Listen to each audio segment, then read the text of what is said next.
Why is it so hard to be your authentic self? Why is that so challenging? Why is it so difficult to be who you truly are? Have you recognized that being authentic comes with various challenges? And your life, believe it or not, ideally should be an expression of your soul, of your authentic energy, your career and the value that you give to the world, your relationships and what you give to other people, your day-to-day life should all be a beautiful expression of your authentic energy. But how come it's hard to uncover that? How come it's hard to actually know what that is? How come it's hard to be that fully in your life?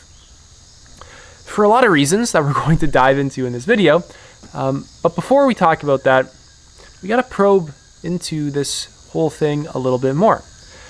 Essentially, we take this for granted, this idea of being ourselves, right? If I just say, just be yourself, that's pretty generic sounding advice. It sounds pretty useless. A lot of people, they just shrug their shoulders at it like, I already am myself. Like that's just some hippy dippy flowery nonsense. When in actuality, when we actually look at what is going on in our lives, when we begin to live more consciously, we will see that a lot of the things that we do are being done out of conditioning, wounding that we receive from childhood, cultural conditioning, survival programming that we've picked up and passed down through evolution.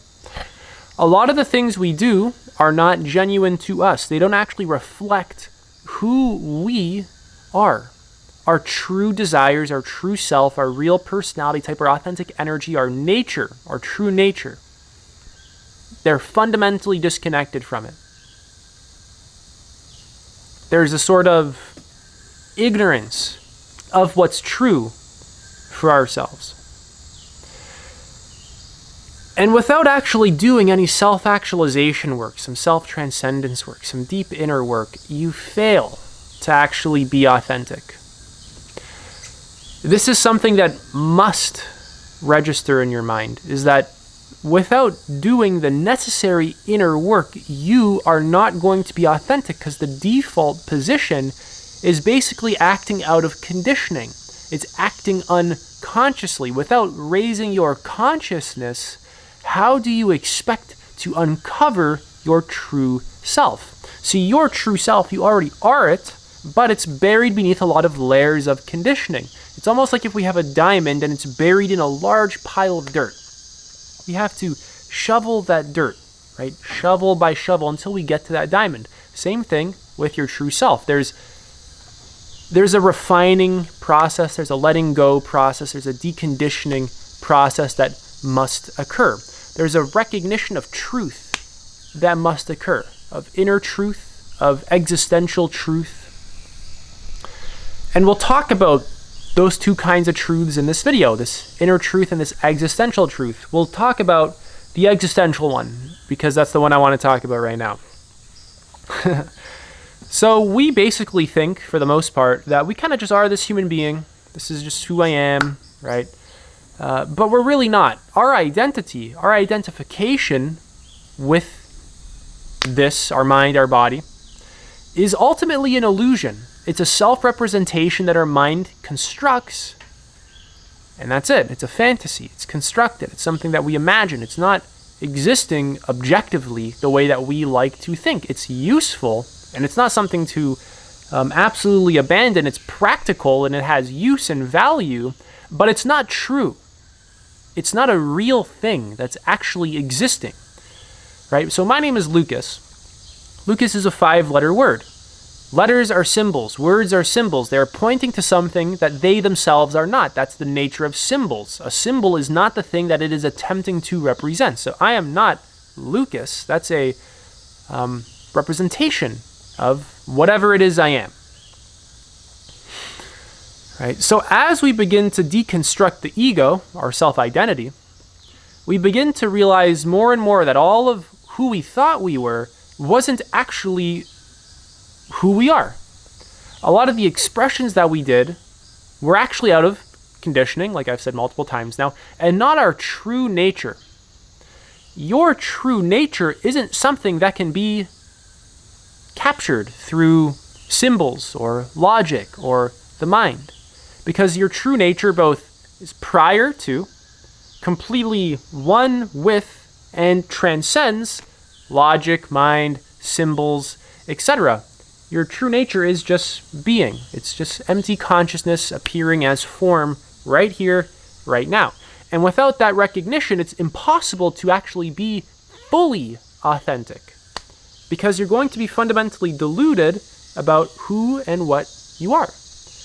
You're not going to know what you are. How can you be authentic? How are you going to be yourself, but you don't even know what yourself is? This is like more fundamental than being yourself. Right? So when it comes to how do I be myself? Really, it's like, what is myself? That's the more fundamental question to actually ask. What am I? And to actually begin doing that kind of self-inquiry until you arrive at, until you recognize who and what you are. So now we'll talk about the more human and ordinary stuff. Right, there's a mosquito. It's coming for me. It's really coming for me. It's going to get me at some point. So the human stuff. Essentially, a lot of our conditioning, right, we pick it up in childhood. It's ways in which we contract, restrict, tense up, ways in which we block our own energy, ways in which we essentially sabotage ourselves, ways in which we constrict ourselves.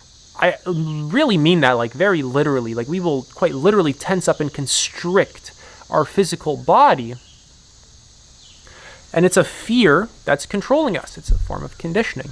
And this kind of stuff needs to actually be seen through and let go of repeatedly in order for it to lose its grip on us. Because when we're living unconsciously, we're living in survival, we're living out of conditioning, and we're not able to actually be our true selves. See, the default position for the most part is unconsciousness. Without intentionally doing consciousness work on you, the unconscious is what's going to be controlling you. And your unconscious, and that state of being, number one, isn't very fulfilling, and two, doesn't feel genuine to who you are. It's disconnected from self, from reality. Consciousness, right, and becoming more conscious implies becoming more connected to what is real, to what's true, to existence itself, becoming more and more aware of the very nature of the things that you're actually experiencing, and becoming more and more in tune with them, understanding them at deeper and deeper levels. So authenticity is fundamentally difficult because we are delusional. It's a bitter truth to actually swallow. Right? I offer you the pill with compassion and with love and with understanding. But essentially, we are delusional, and this prevents us from being authentic because authenticity implies truth. Delusion does not imply truth. It implies falsehood. So if we're confused about who and what we are, we're confused about our nature, we're confused about our needs, we're confused about our emotions, we're confused about our psychology, confused about our conditioning, we don't know our conditioning intimately, right? If there's just a blank for all this stuff, we don't know our true nature, there's a blank for all this stuff. It shouldn't come as a surprise that a person is going to be highly inauthentic, right? Keep in mind, the work that we do here on my channel is self-actualization and self-transcendence. So these are higher human needs that we actually need. That's why they're called needs, right? So as you get enough of your basic needs met, some food, enough connection, enough money so that you can just live, now you have excess energy that doesn't need to be put into survival. If you're watching this video, that means you have excess energy that doesn't need to go towards getting food, water, sex, shelter, money, etc. You have energy that you can put towards improving yourself, becoming more clear, removing delusions from your mind, self-actualizing. You have energy that you can put towards being your best self and recognizing your true nature and moving beyond just survival. Right? That's a fantastic thing. I want to congratulate you on on doing that, right? And even having that energy and watching this video and hopefully taking it at least somewhat seriously, right? That's a big thing. And like I said, without that, the default position is just unconsciousness. So what is self-actualization? That's a very loaded question. What is self-transcendence? Essentially, this is the beginning of moving beyond just survival. These are higher human needs that without them, we become sick. Just like if we don't have vitamin A or vitamin C, our body's deficient. right? It needs what it needs in order to survive. If we don't sleep, if we don't eat, if we don't breathe, we die. We start to break. Same thing with self-actualization, self-transcendence. These are higher human needs that are needed in order to help us to be well, in order to just be well, right? Without that, we fail to actually realize truth. We fail to realize deep love. We fail to realize our true nature, our full potential.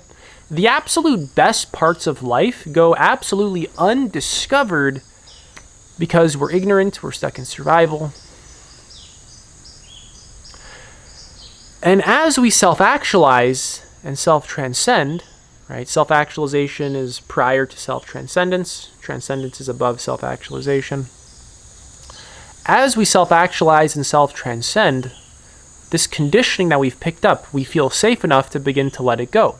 Because the conditioning that once helped us to survive, we don't need it as much anymore. We don't need to manipulate to get our needs met. We don't have to react to get our needs met. We don't have to suffer as much.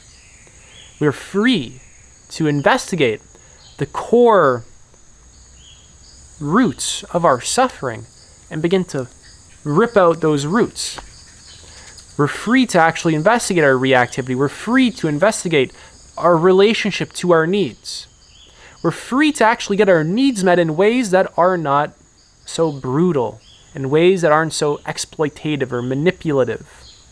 See, our psychological wounding happens in relation to mainly pain from unmet needs and emotions and feelings in general that we don't like, that are uncomfortable.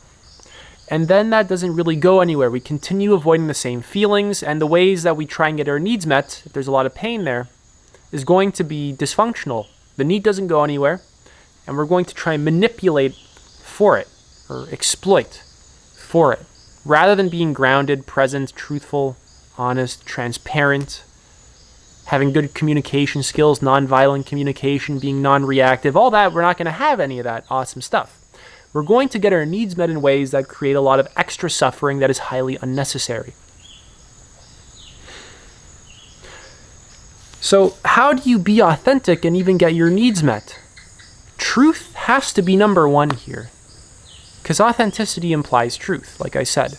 Without caring about truth, just for the sake of truth, it's going to be really difficult to be authentic. In fact, it'll, you're really going to fall short of that goal of being fully authentic. You see, you have to want truth, inner truth, existential truth. You'll have to want to see what's true about yourself in order to actually get your needs met in an authentic way. You have to know your needs. Right? Depending on what the need is, if you're in a relationship, you have to learn, how do I communicate this? How do I be transparent? How do I be non-reactive? If you're starting a business, how do I start a conscious business? How do I bring genuine value to people and not exploit them or manipulate them, right? Because most business on the planet is exploitative, it's manipulative. Most business on the planet contributes to the destruction of all life on the planet. Our global economy is omnicidal. Omnicidal just means all killing. Omni, all, sidal, or side, killing. Right? Our global economy is an omnicidal machine for the most part, right? It's an all-killing machine. So how do I live a life and not contribute to that? Right? This is something that should be taken very seriously. Right? Most of the jobs that exist, right, they contribute to that. Right? So how do I create something for myself over time, not immediately, but over time, that doesn't contribute to this bullshit that we've created, this sickness, this disease that we've created on the planet? Right? These are the kinds of questions that you need to really begin to sit with, and not just ask to feel good every once in a while like it's mental masturbation, but really sit with them. Think about the one question for the next week. How do I create a clean income for myself? How do I create a clean, transparent relationship to others? These are things that, I don't want to use the word obsess, But for the most part, you should obsess over these questions. Like, you should go a little bit crazy thinking about them. No, these are questions that they should just simply matter to you. You should be able to see the importance of them, right? Because all this stuff, right? Why does this matter for you, right? At the most selfish level, why does this matter for you? Why does it matter whether or not you contribute to the omnicidal global economy or the relation? Like, why does this matter? You're going to be an energy exchange with your environment and all the things that you do. So if you're picking up poor energy, dirty money, dirty energy from relationships, this is going to condition you. This is going to impact your mind. This is going to impact who you are in the world and who you become. This is going to impact the quality of your life on a personal level. Never mind other people. What value does this bring you personally? This is going to impact your state, your mind, your goals, what you value, what you think of as important, what you are like doing on a practical level day to day.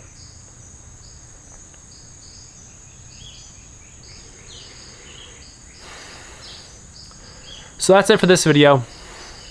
I'm just going to end it off here. If you have any questions, anything you want to share, let me know in the comment section below. Take it easy.